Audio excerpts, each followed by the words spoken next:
The first time I stood on the back deck of the house, I thought I had found the final chapter of my life, and it was written in glassy water, pine silhouettes, and the low whisper of wind across the lake.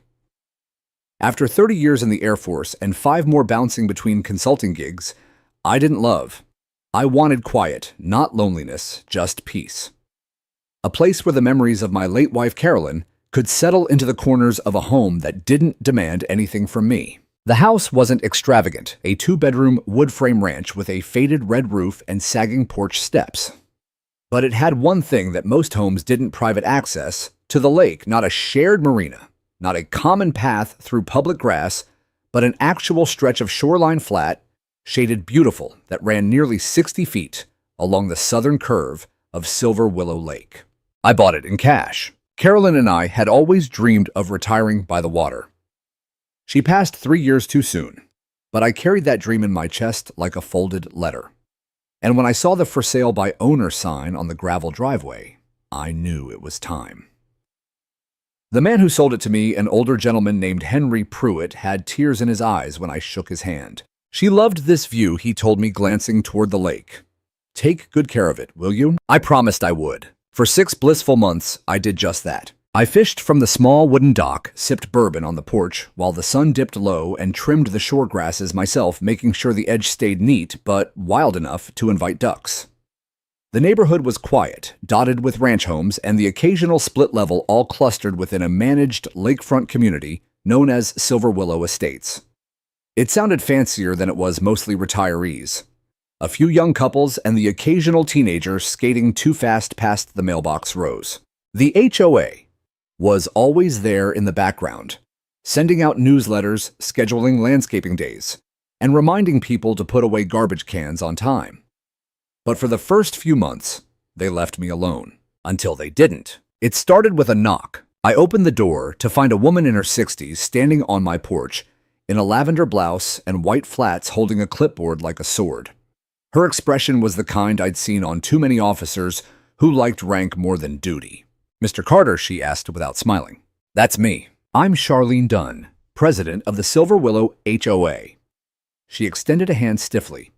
"We've been meaning to formally welcome you to the community." "Appreciate it," I said, shaking her hand. She didn't let go right away. "We also noticed you've been using the lake access behind your property." I raised an eyebrow. "Of course I have. It's part of the property." She smiled tightly.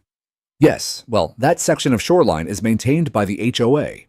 It's technically part of the community's shared waterfront." "No," I said calmly, "it's not." Her smile faltered. "Excuse me, I bought this property from Henry Pruitt." He showed me the original deed title, included the shoreline. I confirmed it at the county records office. "It's my land."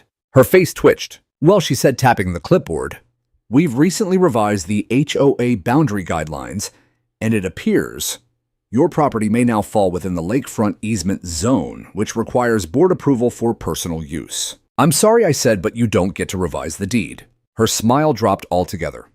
"Perhaps you'd like to discuss this at the next HOA board meeting." I didn't respond. I just waited for her to finish her pitch and leave, which she did eventually, with a final comment about community cohesion. I didn't think much of it at the time. Charlene struck me as a micromanager with too much time on her hands, a clipboard warrior. I figured it would blow over. But 3 days later, I received a letter. It arrived in a crisp white envelope with gold trim, and the HOA logo embossed on the front, a swan gliding over a calm lake, which now felt ironic. The letter was written in the kind of polished legalese that doesn't actually say anything until you reach the 4th paragraph. It stated that I was in violation of Silver Willow HOA regulations regarding the unauthorized use of community-owned lakefront, and requested that I cease and desist all activity on the shared shoreline space. I set the letter down, exhaled through my nose, and smiled for the first time in days, because I recognized what this was: a bluff. A threat wrapped in formality, banking on the assumption that I didn't know what I owned, that I'd cave, apologize, or start going through their approval process for access to land that already belonged to me. They didn't know who they were dealing with. In the military, I had handled more maps than most people see in a lifetime. I'd argued with foreign officials over land boundaries in places where borders shifted with the wind. And I had learned one thing. Above all, ownership is not about assertion. It's about documentation. So I went to my safe, pulled out the manila folder Henry had given me when I bought the house, and found the papers the 1968 deed notarized, stamped, and recorded, a parcel number that matched the tax records, a property line that extended beyond the back lawn 32 feet into the water itself. Riparian rights. Undeniable. I made copies, drove to the county records office, and asked for verification. A clerk named Melissa spent 10 minutes scanning the system before nodding. Yep, Lot 114B. You're the title owner of that shoreline. Everything between your back deck and the water is part of your parcel. Nobody else can claim it. I asked, even if an HOA says otherwise. She smiled. HOAs say a lot of things. When I got home, there were orange flags stuck in the ground along my shoreline. Little plastic markers with black numbers and the HOA's swan logo.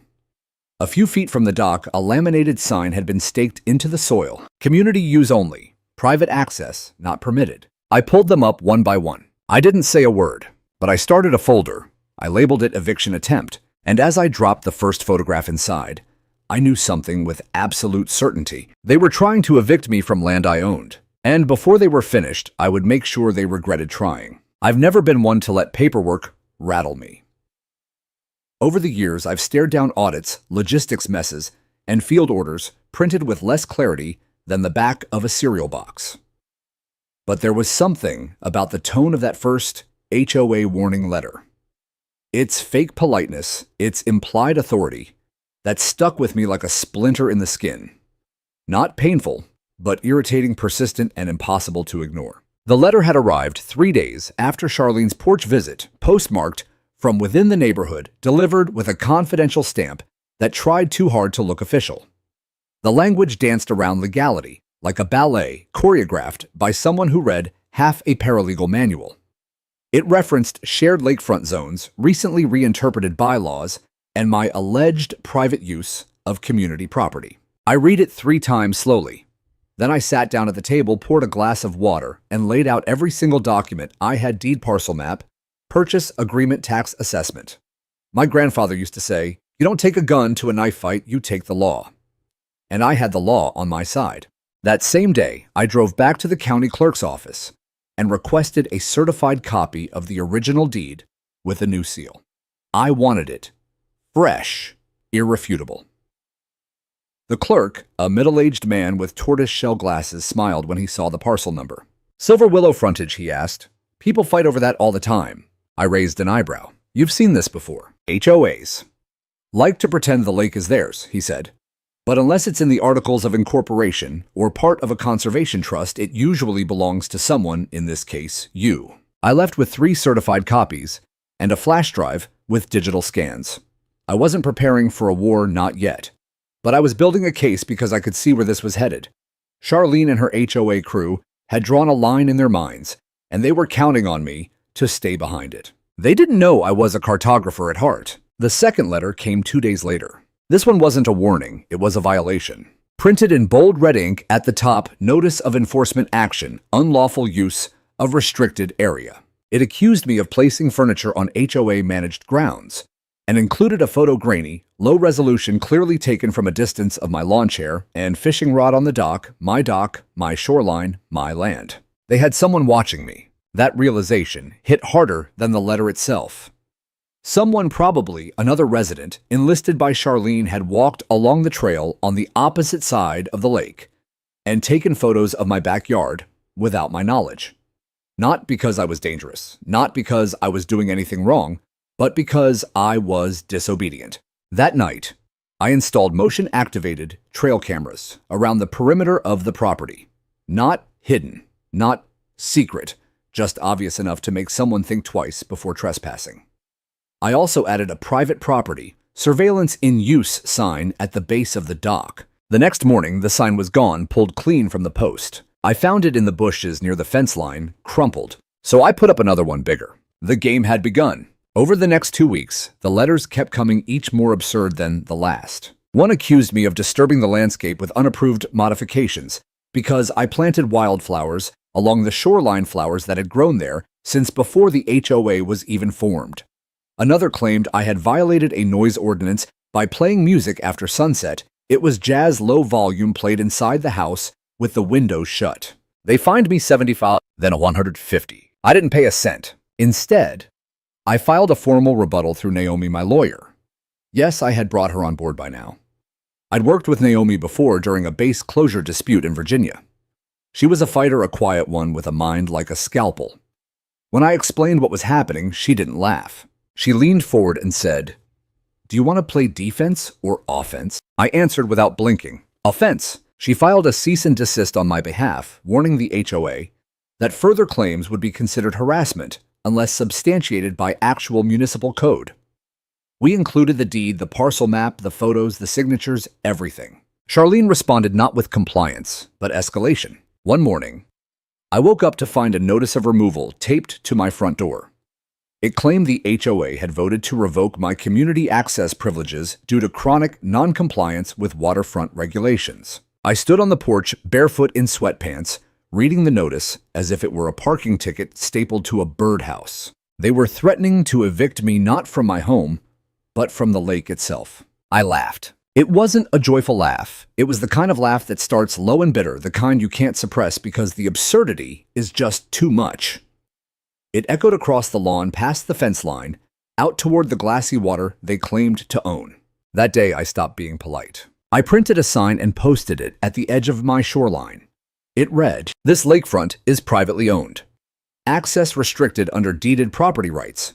Trespassers will be prosecuted." I laminated it, bolted it to a 4-foot cedar post, and planted it deep.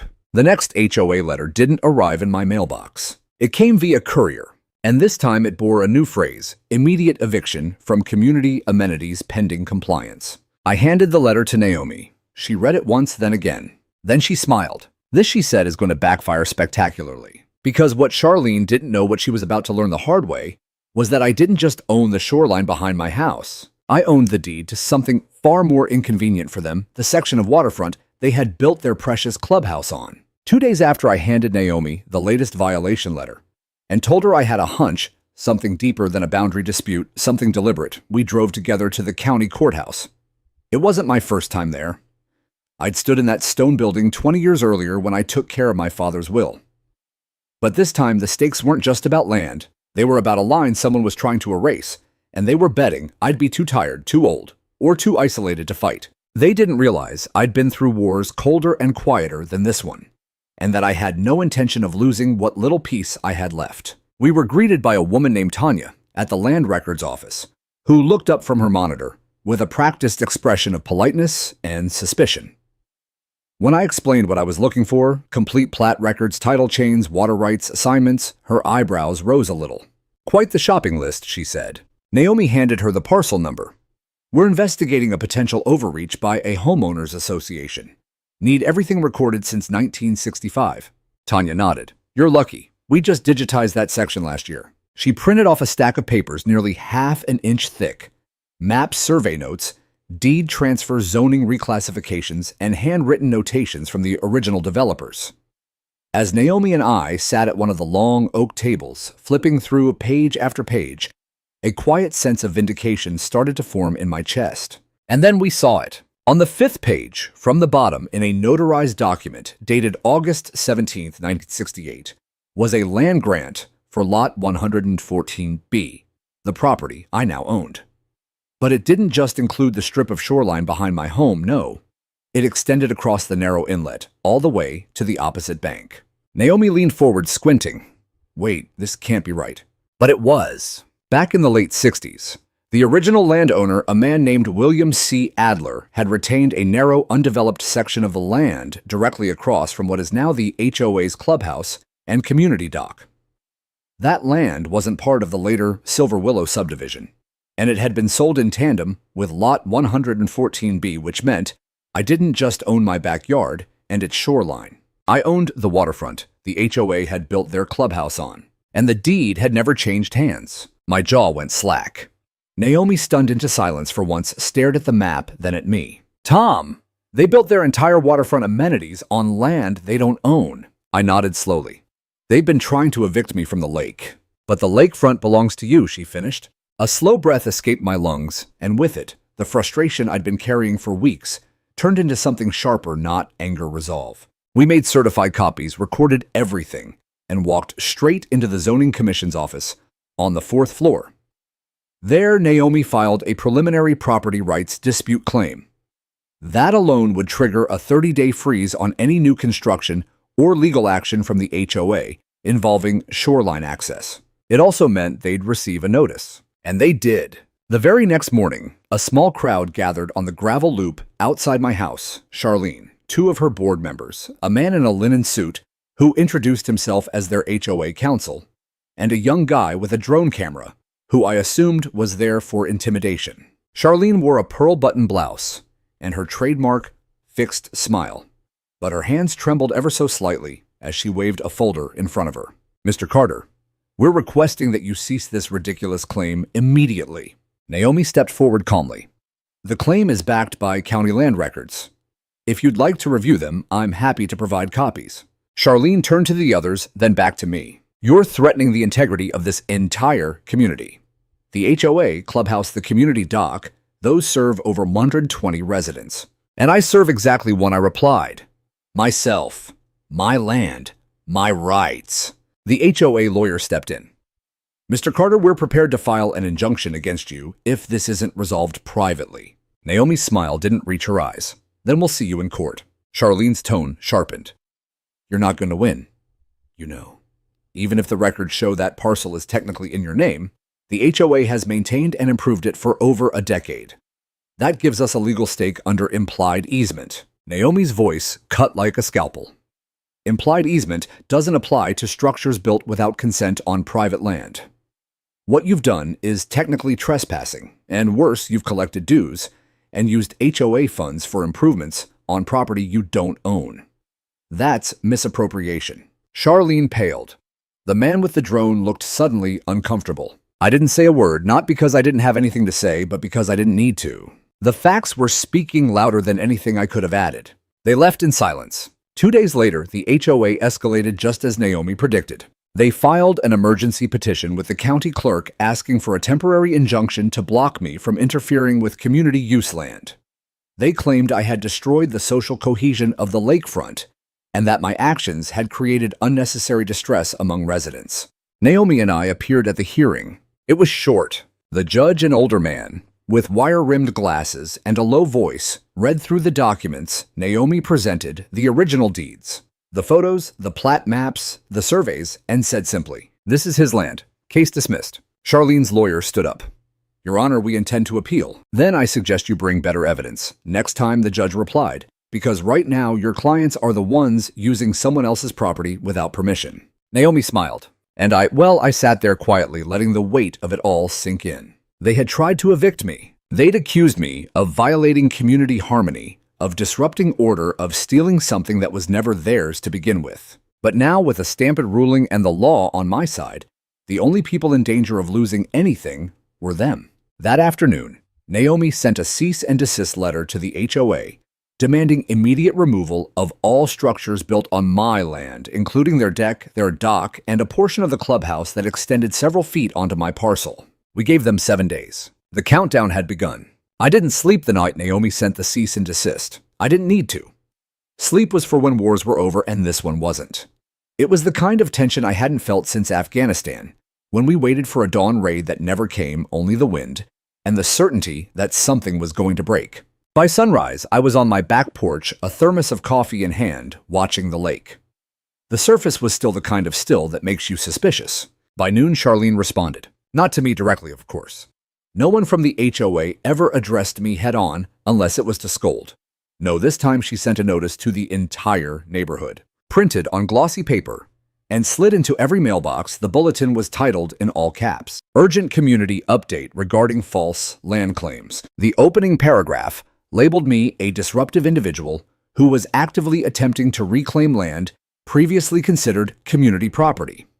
It framed my legal defense as a technical loophole from outdated documents and claimed I was endangering access to shared resources enjoyed by all. But the kicker was the last line. The board is reviewing all available legal avenues to ensure continued access and control of our beloved shoreline and clubhouse. Charlene wasn't just digging in. She was weaponizing perception, painting me as the enemy. and doing it with the HOA's official seal stamped at the bottom of the page. She wasn't going to comply with the cease and desist. She was going to ignore it. But what she didn't realize was that we were holding more than just paperwork. We had the one thing her golden letters and passive-aggressive charm couldn't erase: time-stamped, irrefutable, government-recorded proof. Naomi and I filed a formal enforcement request that week. The county's property rights department dispatched an official surveyor to confirm the boundaries. It wasn't just a formality, it was ammunition. 3 days later, 2 trucks rolled up, one marked land and assessment, the other with a steel tripod and a yellow GPS-mounted pole. The surveyor, a no-nonsense woman named Latasha, spent nearly 6 hours on site. She was meticulous, re-verified the original corner stakes, used high-resolution satellite overlays and physical terrain measurement, and even double-checked the 1968 and 1998 plat differences to confirm that no legitimate easement existed. When she was done, she handed me a single sheet with a thick red line outlining my property, cutting directly through the HOA's wooden deck, the foot of their dock, and a third of their so-called event lawn. "Mr. Carter," she said, folding her clipboard, "if I were you, I'd install no trespassing signs." Naomi smiled. "We'll be following up." That night, I did exactly that. 3 signs, one on each corner of the disputed land. Not aggressive, not flashy. Just plain metal signs, bolted to treated posts. Private property, no trespassing. By morning, someone had already tried to take one down. The screws were stripped, the sign bent, but it was still standing. So I installed a camera. The footage revealed something interesting. It wasn't some rowdy teenager, wasn't a vandal. It was Brent, Charlene's assistant, the young man who always carried clipboards, but never spoke at meetings. He'd tried to pry the sign loose just after midnight, looked straight at the lens when the infrared sensor clicked, then disappeared back into the dark. Naomi filed a police report the next day. It wasn't about getting Brent in trouble. It was about building a case documenting the HOA's continued refusal to respect property lines, and now escalating to sabotage. The final straw came that weekend. The HOA hosted their annual Spring Lake Gala, the social event of the season, catered buffet string quartet rental tents, and lights draped across the very section of lawn they now knew belonged to me. Naomi told me to let them hang themselves, so I did. I let them set up. I let them invite guests. I let them serve tiny crab cakes and Prosecco on tables that stood squarely over my deeded land. Then, as the speeches began, I stepped forward with a folded copy of the latest survey in one hand and a sheriff's deputy in the other. Charlene spotted me from the stage. Her face fell before her words did. "Mr. Carter," she said, voice cracking through the microphone, "this is not the time or the place. You're standing on my property," I replied calmly, "and this is your last chance to vacate before the sheriff starts citing people." Gasps, murmurs. Someone dropped a glass. Charlene looked at the deputy. "This is ridiculous. We've hosted this event here for a decade." The deputy raised a hand. "Ma'am, I've reviewed the land survey and the property deed with Mr. Carter's legal counsel. You're trespassing. You need to shut it down." It was surreal watching folding chairs and champagne flutes vanish under silent hands, the quartet awkwardly packing up mid-sonata. Guests shuffled back to the clubhouse, confused, embarrassed. But I didn't gloat. I didn't raise my voice. I just stood there on my land, watching the HOA retreat from the very space they had once told me I didn't belong. Naomi turned to me quietly. "It's time." "Time for what?" "To take this public." She didn't mean press this time. She meant community. So we scheduled a town forum, not an HOA meeting, a public assembly hosted at the local library. Advertised via flyers and neighborhood chat groups, not all of which Charlene could control. We called it Who Owns Silver Willow? I didn't speak first. Naomi did. She walked the audience, about 60 neighbors, through the legal process, through the deeds, the timelines, the violations. She showed maps, photos, survey overlays. Then she pointed to the projector and displayed a side-by-side comparison, HOA's claimed boundaries, actual recorded property lines. The silence in the room was heavy. You could hear people shift in their folding chairs. Murmurs spread. One woman in the back gasped when she realized her dues had helped build a deck on someone else's land. Only then did I speak. "I never wanted to own this lake," I said. "I just wanted to live near it quietly, peacefully, the way my wife and I always dreamed. But the moment someone tried to take something that was mine, something I paid for, something I was willing to protect, I stood up, and I'm still standing." Charlene didn't show, but her vice president did. And when the forum ended, he approached us. "We'd like to talk," he said, voice low. Naomi nodded. "Good, because the time for letters and fake fines is over." And just like that, the balance of power shifted, not with a lawsuit, not with a fight, but with a deed, a map, and the refusal to be erased. By the time the HOA vice president asked to talk, it was too late for courtesy. I wasn't bitter, I was resolute. Months of letters, fines, humiliation, and trespassing don't dissolve because a man in a golf polo suddenly wants to play nice.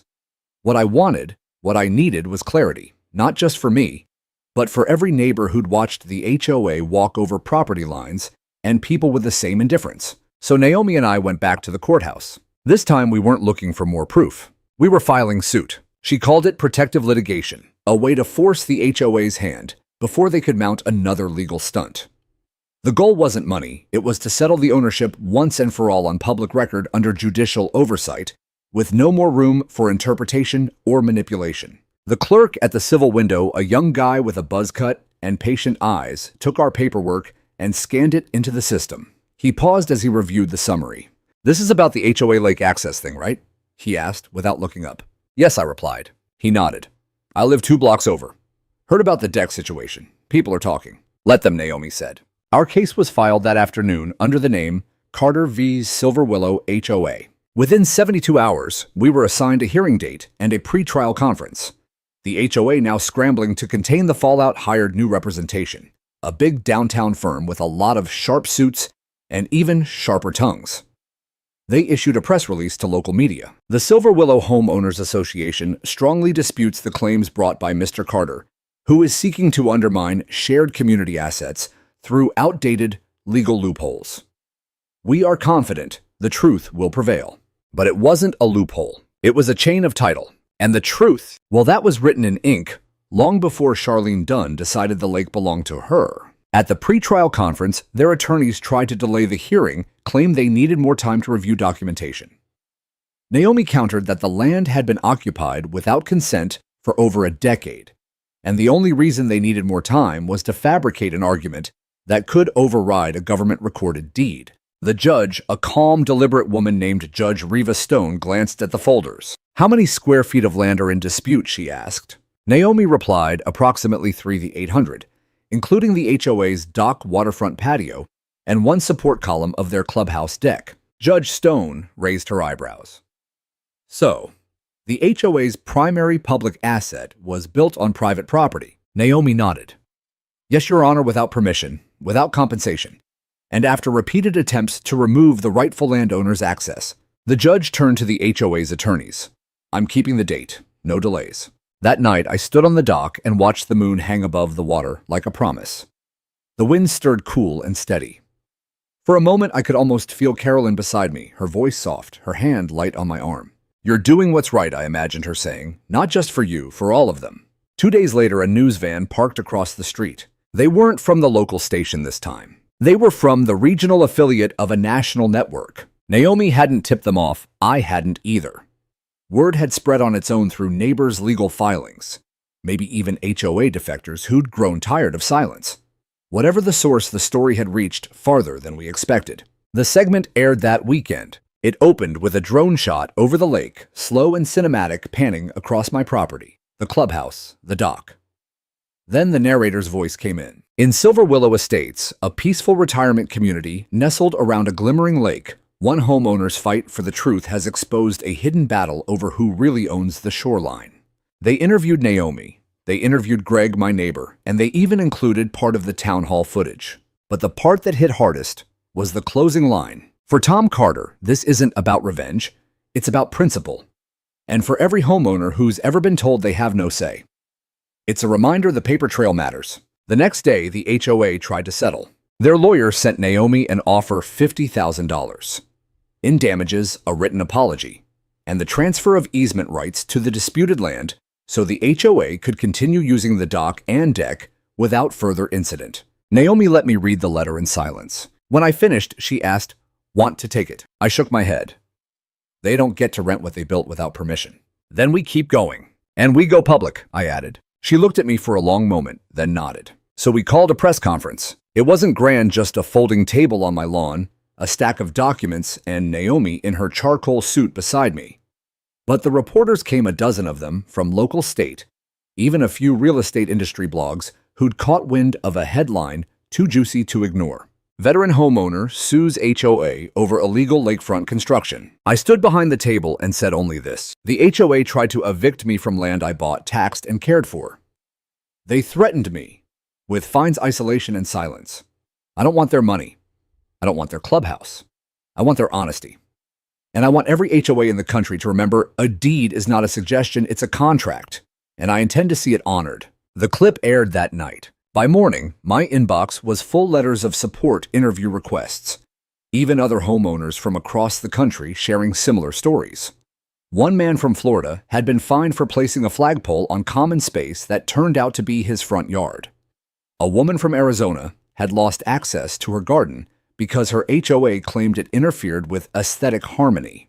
I replied to every single message, not because I needed validation, but because I had lived in the silence too long. And now that my voice was being heard, I knew I had to use it for more than myself. Meanwhile, back at Silver Willow, the tension had shifted again. Residents began asking questions. At first, quietly, then aloud at meetings and group chats at the Clubhouse Breakfast Club. They asked why Charlene had never disclosed the boundary conflict, why HOA dues were used to improve land they didn't own, why the board had refused to engage with the truth months ago. Charlene, for her part, vanished from public view. No more newsletters, no porch visits, no speeches at bake sales. Peter Langford, the vice president who had once dismissed my claims as disruptive, showed up on my porch the next week. He didn't come with a clipboard, just a folded lawn chair and 2 beers. He handed me one. I read the deed, he said. I nodded. Hard to ignore once you see it. He took a long sip. I think Charlene's going to resign. I didn't ask how he knew. She's embarrassed, he added, and scared. She should be. I looked out across the lake. Tell her not to run, just to admit she was wrong. I don't think she knows how. Then maybe it's time someone taught her. Peter quietly left the beer behind. I sat in my chair and watched the last of the summer sun drift across the water. The orange glow licking at the edge of the dock that had once been called theirs. It was mine now. Always had been. And soon the world would know it too. Charlene didn't resign. She didn't apologize either. Instead, she did what people like her always do. When backed into a corner, they lash out. Louder, sharper, hoping the noise will drown out the truth. The day after Peter's visit, another glossy letter arrived in every mailbox in the neighborhood. It was long, 4 pages, stapled full of carefully worded deflections and veiled accusations. The title, of course, was bold and dramatic. An open letter from your HOA president, the real story behind the land dispute. She accused me of manipulating old paperwork, implied Naomi was exploiting a gray area in property law, claimed that I had taken advantage of administrative oversights, and weaponized a technicality against the best interests of the community. She never once acknowledged the county survey. She never mentioned the judge's ruling. And at no point did she admit the basic truth that they had built on land they didn't own. By the time I finished reading, my hands were trembling, not from anger, but from a slow rising sense of disbelief. She was doubling down not because she believed she was right, but because she couldn't afford to be wrong. Charlene wasn't just trying to save face. She was trying to keep power. Naomi came over later that afternoon with a copy of the letter in hand. She didn't even bother sitting down. I'm filing for injunctive relief, she said. Enough's enough. Injunction for what? To block further defamatory communication, prevent unauthorized use of your property, and freeze any HOA funds from being spent on maintenance of the disputed land. I nodded. Do it. Charlene wasn't done, though. That evening, she hosted a private emergency meeting at the clubhouse. No notice, no open forum. Just board members and a few carefully selected residents. Greg Morrison was invited. He called me the next morning. Tommy said, you're not going to believe this. Try me. She proposed reallocating HOA funds to build a new dock on the opposite side of the lake. I blinked. What? Claimed it would preserve community cohesion and prevent further legal entanglements. She's trying to distract them, rebrand her mistake as a noble sacrifice. Greg hesitated. Tom. She also said something else. What? That if the new dock plan didn't go through, she'd move to evict you. I didn't respond right away. He added, she used that word, evict. My voice when it came was calm. From my own land. She says the HOA has precedent, something about common interest community clauses, and she's bluffing. I know, but the others, some of them are buying it. That was Charlene's last card, turned the story inside out.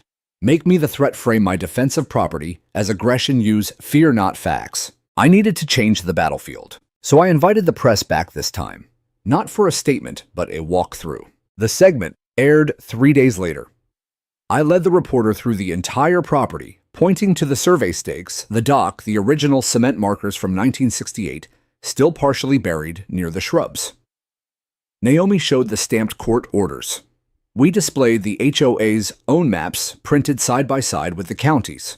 Then we ended the segment, standing on the deck that jutted from the HOA clubhouse, my land still under their feet. The reporter looked into the camera and said, "In a neighborhood where lines were supposed to bring unity, one homeowner is reminding everyone boundaries matter and ownership can't be rewritten by a vote." The public response was immediate. The next HOA meeting, this one open to all, was packed, standing room only. Even Charlene couldn't control the flow of questions this time. Peter tried to moderate, but the room had turned. Homeowners raised hands, voices, eyebrows. They wanted answers. One woman stood up, Clara, the retired nurse. She held a copy of the lawsuit in one hand, the HOA letter in the other. "Charlene," she said, "did you or did you not know the land under the deck was privately owned when it was built?" Charlene didn't answer directly. She rambled about history, intent, community effort. Clara cut her off. "That's a yes or a no." Peter leaned into his mic. "We've reviewed the documents. The land is not HOA owned." Clara turned to the room. "Then we owe Mr. Carter an apology. And we owe ourselves a new president." A murmur of agreement rippled through the room. Charlene's mouth moved, but no sound came. And then for the first time since this all began, someone stood and said it outright. I motioned for a vote of no confidence. It was Greg. He stood firm, arms crossed, eyes unwavering. Peter hesitated, looked at the rest of the board. Then he said, "All in favor." Hands went up dozens. Charlene looked around, her power evaporating like mist. And just like that, it was over. The next morning, a white SUV pulled out of Charlene's driveway. She didn't say goodbye, no letter, no formal resignation speech, just silence. Peter came by later that day. "She left her keys at the clubhouse," he said. "Should I feel bad?" I asked. He shrugged. "She wrote her own ending." We stood together in the cool breeze, watching ducks drift across the lake, the same lake they once tried to keep from me. "You're not the villain," Tom Peter said. "You're the reason we still have a chance at being a community." I didn't answer right away, because community isn't built on redemption speeches or newsletter retractions. It's built on truth, and sometimes that truth has to be fought for. As Peter walked away, I looked back at the signs on my shoreline. Still standing, still clean, still quietly saying what no HOA rule ever could. This land is mine. And now, everyone knew it. The morning after Charlene left the community in silence, I received a voicemail from a number I didn't recognize. It was short, no more than 12 seconds, and it said, "Mr. Carter, this is Douglas Moore. I'm a certified land surveyor. I believe you requested a full-grade verification through your legal counsel. I'm available this week. Friday morning works best. Let me know." Naomi had already pulled the trigger. She knew we needed a final confirmation, something not just legally admissible, but visual, tactile, undeniable. A full property line resurvey using the most up-to-date equipment, GPS elevation mapping, and permanent steel markers drilled into bedrock. The HOA was in full retreat, but the battlefield had to be secured. I called Douglas back and we scheduled for Friday at 7:30 a.m. sharp. That morning was cold, one of those late spring days where the sun looks warm, but the air still bites. Douglas arrived in a silver van, wearing cargo pants, steel-toed boots, and a canvas vest with more pockets than I could count. He shook my hand firmly, nodded once, and got to work like a man who knew exactly what war he was walking into. It took 6 hours. He traced every edge of the property, every tree line, every rock outcrop. He dug to find the old cement boundary markers from 1968, then placed bright orange flags at each confirmed corner.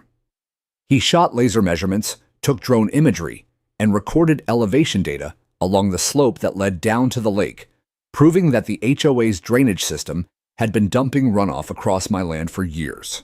When he was done, he handed me a USB drive and a signed report. "You'll want to frame this," he said, smirking. I uploaded everything that night, printed a high-resolution map, and highlighted every section of the clubhouse and dock that crossed onto my parcel. It wasn't just the edge of the patio. It was 39% of their lakefront structure. Naomi filed it with the court the next morning, but she didn't stop there. She sent a certified copy to the HOA board, now under Peter Langford's temporary leadership.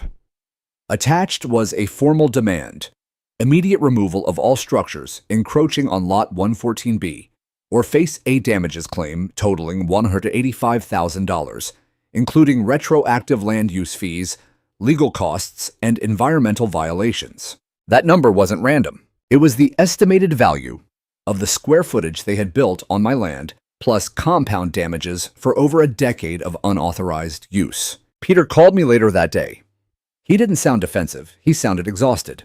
Tommy said, "I think we need to talk face to face." We met on the dock, my dock, on a quiet Tuesday morning. No lawyers, no reporters, just two neighbors and a whole lot of history hanging between us. "I don't want this to turn into scorched earth," Peter said. "Neither do I replied. "I believe you now. I believe everything." The HOA screwed up. Charlene built on land she never verified. She pushed through votes we never read.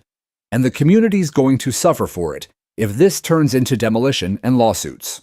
"You think I want their deck?" I asked. "You think I care about their pergola and propane tanks?" He shook his head. "I think you want respect, and I think you're owed it." Silence fell. "I have a proposal," he said. "Let us lease the land, formally pay annual dues.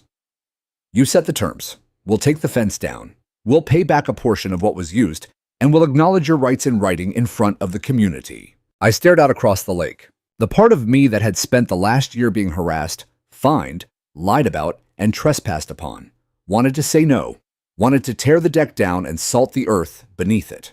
But another part, the part my wife used to soothe when I clenched my jaw too tight, whispered something else. "You already won." "What if I said yes?" I asked. "Then I'd bring it to the next open vote," Peter replied, "and I'd fight for it." We shook hands, no signatures yet, just the kind of handshake that used to mean something. Naomi was skeptical. "You sure you trust them now?" "No," I said, "but I trust the process we've created. I trust the community that saw what happened." She smiled. "That's progress." Peter kept his word. The next HOA meeting, this time held on neutral ground at the City Recreation Center, was packed again. But the tone had shifted. Instead of fear, there was focus. Residents asked questions, and board members answered. There were spreadsheets, not slogans. Honest accounting, not threats. And then came the vote. Peter stood up, cleared his throat, and said, "We built on land we didn't own. That's the truth. We're lucky Mr. Carter didn't demand everything be torn down. He's offered us something rare, a second chance, a chance to be honest, to rebuild trust, and to respect what should have been respected from day one." The motion passed 43-2. I walked home that night with a strange mix of exhaustion and relief weighing down my steps. The dock lights glowed softly. The breeze was warm for once. And in the shadows of the rebuilt trust, I felt something settle in my chest that I hadn't felt since before the letters, the threats, the war piece. The next morning, I installed a new sign, not the kind that warns, but the kind that welcomes. It read, "Carter Shoreline, access by permission, shared with respect." It wasn't legalese. It wasn't HOA jargon. It was a reminder that land is not just property, it's responsibility. Naomi had warned me even after the vote, even after the handshake. Nothing was official until it was filed, stamped, and made permanent. Trust was a good start, but in this world, especially, the HOA world, paperwork is power. So we drafted a cease and desist, not out of vengeance, out of necessity. Even as the board prepared to honor our agreement, there were rumors, whispers of rogue members organizing petitions, trying to rescind the vote, or worse, continue using the disputed land without a lease. Naomi said it best: people hate being wrong more than they love being fair. The document she prepared was surgical. It cited every statute, every recorded boundary, every judicial note from Judge Stone. It included photos, timestamps, survey coordinates, and notarized declarations. At the top, in bold black letters, cease and desist, unauthorized use of private property. Below that, it listed every component of the HOA's construction that extended onto my land. The lower deck, the fishing pier, the drainage pipe, the lakeside gazebo. The demand was clear: all use must stop immediately or face legal action, including fines, trespass enforcement, and full demolition orders. Naomi had it hand-delivered to each board member by courier. Peter called me that evening. "She sent it." "Yes." "She said she would. I just hoped it wouldn't come to this." "It wouldn't have if they'd honored the agreement without games." He sighed. "I'll try to get them back to the table." "Don't try, Peter, just do it. Or next time it'll be a sheriff, not a courier." That night, for the first time in months, I felt tired. not just in the bones, but in the heart. I sat by the window with a mug of black tea and stared at the water. It was still mirror-like, reflecting the glow of the porch light. In that silence, I thought of Carolyn again, not in anger, not in grief, but as an anchor. She would have told me to stay steady to finish what I started. So I did. The next day, Naomi filed notice with the court that the HOA had been officially served. That meant the countdown had begun. Legally, they had 14 days to respond before I could file for enforcement, meaning sheriff's fines, possibly even liens. The tension spread like wildfire. At the community cafe, I overheard neighbors whispering, not just about the land, but about what else had been overlooked. What else the HOA had built, planned, or promised without consent. It was as if my battle had unearthed a sleeping giant, people suddenly realizing they hadn't been consulted, only commanded. 3 days later, the HOA held an emergency board meeting, and they didn't invite me. Naomi got wind of it from her assistant, who lived 2 neighborhoods over, and had been following the story like a courtroom drama. We showed up anyway. Legally, as the affected party, I had every right to be there. We walked in mid-sentence. Charlene was there, not at the podium, but in the audience, wearing sunglasses and a pale scarf, as if anonymity could wash away responsibility. She wasn't speaking, but she was watching closely. Peter was at the front, flanked by a nervous-looking treasurer and a newly appointed secretary. Naomi didn't wait. She walked straight to the front and said loud enough for everyone to hear, "You've been served. You have 11 days left. This isn't a negotiation anymore. It's enforcement. My client has been more than generous. Don't mistake that for weakness." A hush fell over the room. Peter looked like he was about to faint. The treasurer leaned into her mic. "But we voted to accept the lease. What is this about?" Naomi held up the signed cease and desist. "Then honor the lease. Sign it. File it. Respect it. Or this community will face real consequences." Charlene stood. It was subtle, like she wanted to rise without being noticed. But everyone turned to her anyway. She didn't approach the mic. She didn't apologize. She simply said, "This isn't over." I stepped forward just a little enough for my voice to carry. "No, Charlene," I said, "it is. The land is mine. The court agrees. The survey agrees. The community agrees. What's left is your pride, and that's not my problem." She didn't respond. She just walked out, her scarf trailing behind her like a white flag torn in half. The room exhaled. Peter, to his credit, stood tall. "We sign the lease," he said tonight. "We notify the community.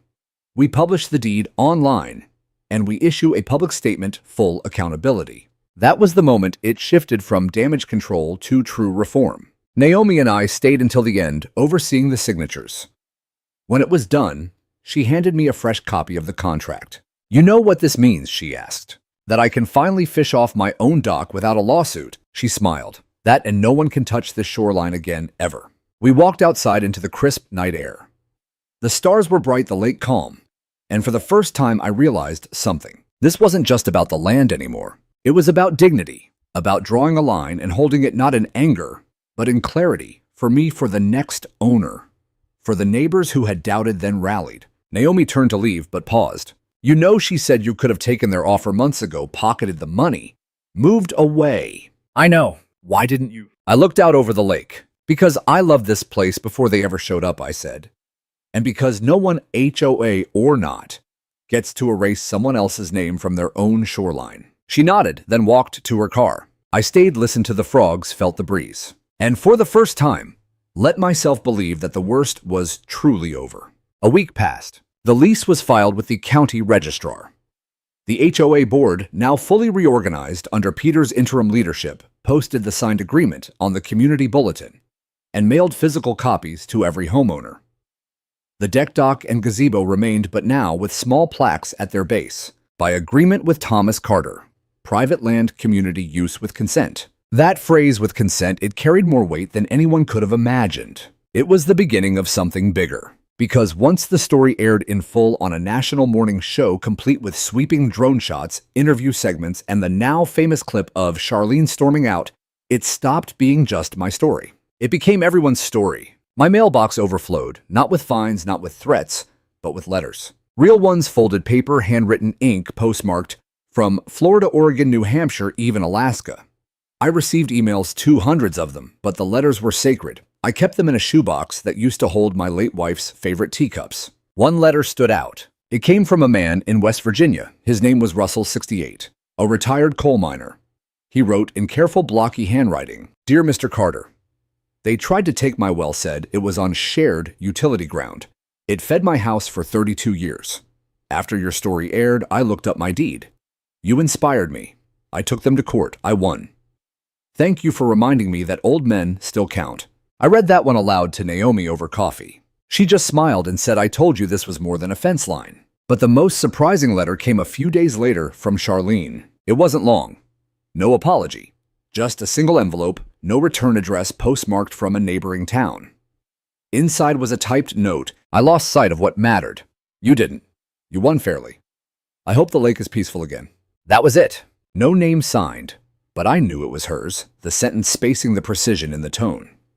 It was the closest thing to an apology I'd ever get from her, and strangely, I accepted it. Because by then, I'd already moved on, not physically. I still lived in the same house, same porch swing, same view of the dock, but emotionally I'd moved forward.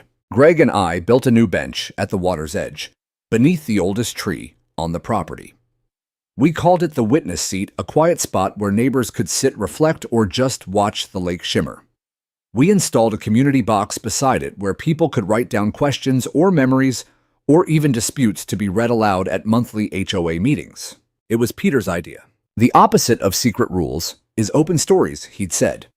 Let's start there. That month attendance doubled not because there was drama, but because there was dialogue. Even kids got involved. Some of the neighborhood teens started a junior lake keeper club, cleaning up debris, planting native flowers, building bat houses. They asked if they could name the shoreline trail after me. I declined. Instead, I offered a new name, Carolyn's Path. They loved it. They made a wooden sign with her name carved in flowing script and placed it at the trailhead beside a bed of lilies. I cried when I saw it, not because I missed her, though I did, but because she would have loved this, the peace, the restoration, the idea that a community could bend without breaking, heal without forgetting. The night we dedicated the trail, Naomi stayed after the crowd left. She stood beside me on the deck, watching the torches flicker along the waterline. "You ever think this whole thing happened so you could finally forgive?"